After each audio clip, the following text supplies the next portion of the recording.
Hi guys, it's Ben here from TRX Space Station. How's everyone doing? Now the Sega Mega Drive has an incredible library of shoot-'em-up video games, and I've managed to collect quite a few of these over the years. In this video I want to share with you my top 5 Sega Mega Drive shmups, and I appreciate that these aren't all the most highly reviewed games or the most technically brilliant, but they're the ones that are personally the most appealing to me for whatever reason. As always, if you like this video, please hit the like button and subscribe to the channel. So let's get on with number 5. We're starting the rundown with the excellent Empire of Steel, which is an often overlooked Mega Drive shooter. The thing I like about this is its unique steampunk aesthetic. The game is set in an alternative 19th century and features a fascinating plethora of old-world industrial enemies and craft. You'll be up against towering cannons, propeller-based aircraft, sprawling steam trains and a variety of zeppelins and blimps, and all of these combine to make a very original and beautiful game world. One of its standout features is the option to choose between two types of player-controlled aircraft, each with its own abilities and attributes. The Striker plane is fast and agile, but more vulnerable to damage, and the Zeppelin is much sturdier, but a little more difficult to manoeuvre. They also both feature differing air-to-ground attack modes, and choosing the correct option for each mission is a key part of succeeding in this game. The bosses tie in with the theme really well, and are as challenging as they are memorable.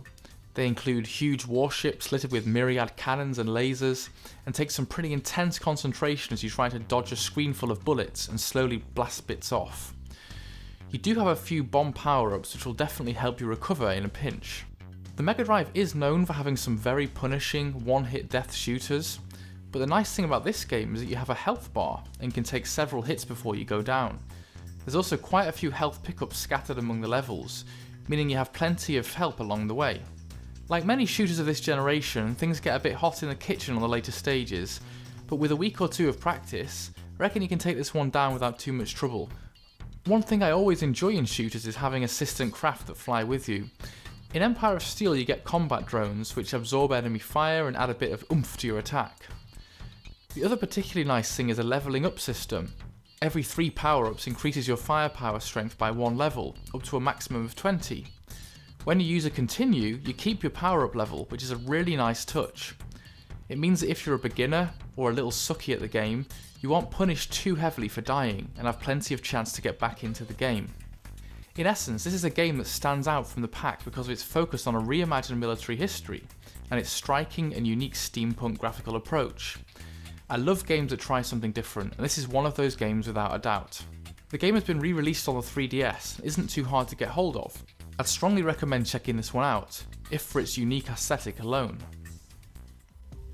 Number 4, Thunder Force 2. I know that Thunder Force 4 would be the title most people would go for, given its superior graphics and incredibly polished gameplay, but this one took me by surprise, and its varied gameplay means I personally hold it in higher regard. The game alternates between top-down levels, which strongly resemble the look and feel of Herzog Zwei, and more traditional side-scrolling stages. This flipping between the two keeps the gameplay fresh and engaging, and both require a degree of practice to get used to. In the top-down levels, you have to avoid a wide array of spawning enemies and find your way to the 4 bases scattered around the map. Each one is heavily guarded and pretty challenging to defeat. I found that the more difficult part was actually finding where the hell they are. In the later levels you can spend many minutes hovering around, zipping back and forth and wondering where that last base has got to, but with practice you'll start to remember their locations and get through them more quickly. Like all Thunder Force games, the variety of weapons is amazing, and the craw add-ons which fly around your ship and protect you from enemies are brilliant. Some of the later stages, particularly the top-down ones, can get a little frustrating. Your ship moves pretty damn fast and the corridors get more and more narrow, requiring practice navigating and quick reflexes to turn out of a pinch. There's a part of me that wonders why we can't stop the craft or slow it down, rather than zipping at high speed through treacherous surroundings.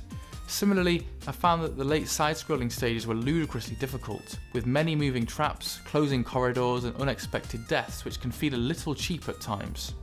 It's a hard game which requires a lot of practice, but because of its unique approach, I find myself returning to it time and time again, and I'd highly recommend this one if you haven't got it, as it's an important part of the Thunder Force library.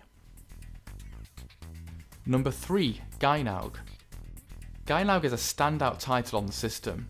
It may look like a traditional side-scroller at first glance, But if you look closely, you'll see a twisted world full of bizarre mutant creations and perplexing alien environments. You play as an angel, taking on the forces of darkness, and zipping around the levels as a winged protagonist is really fun.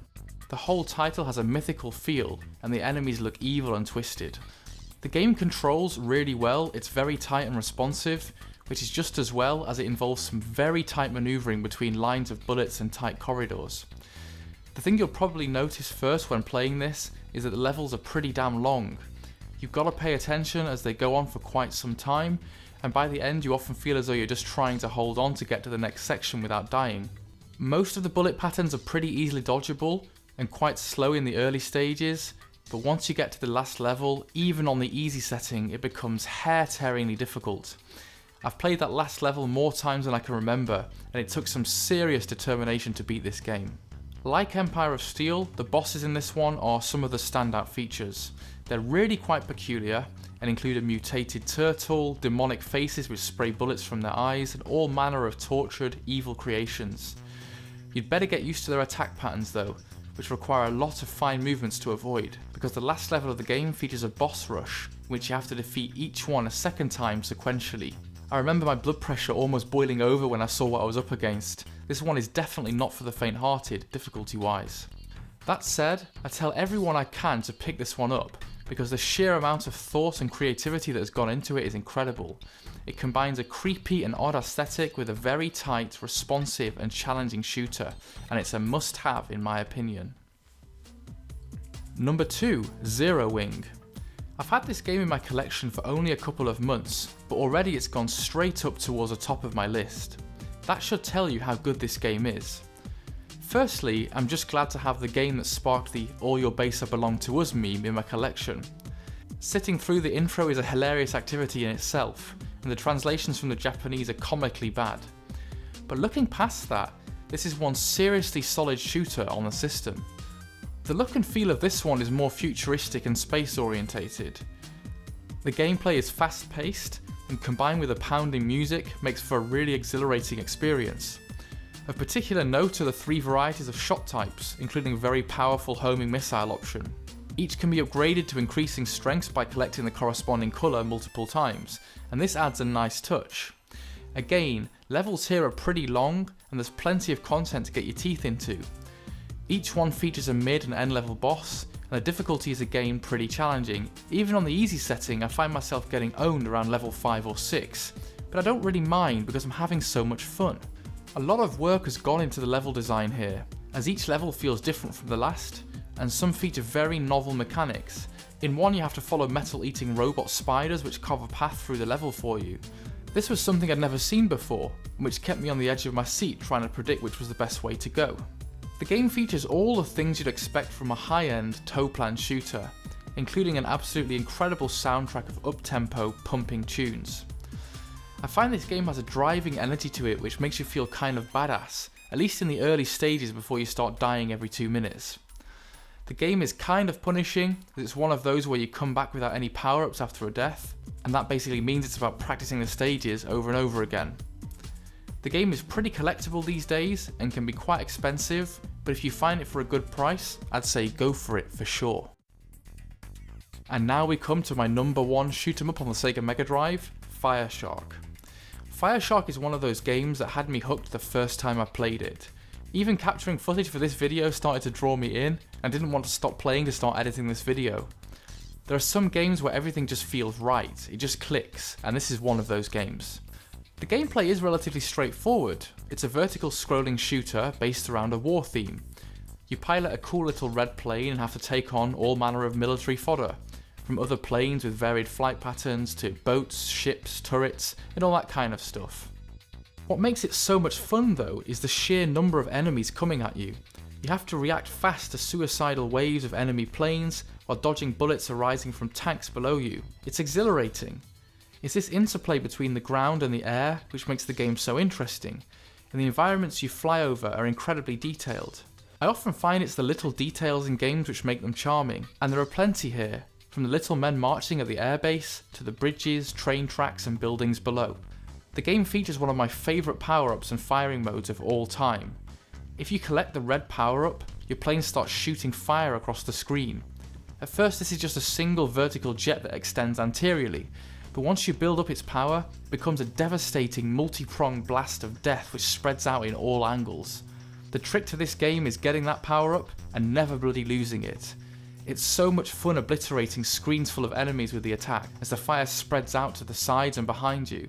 That feeling of power and invincibility is unrivaled and so much fun.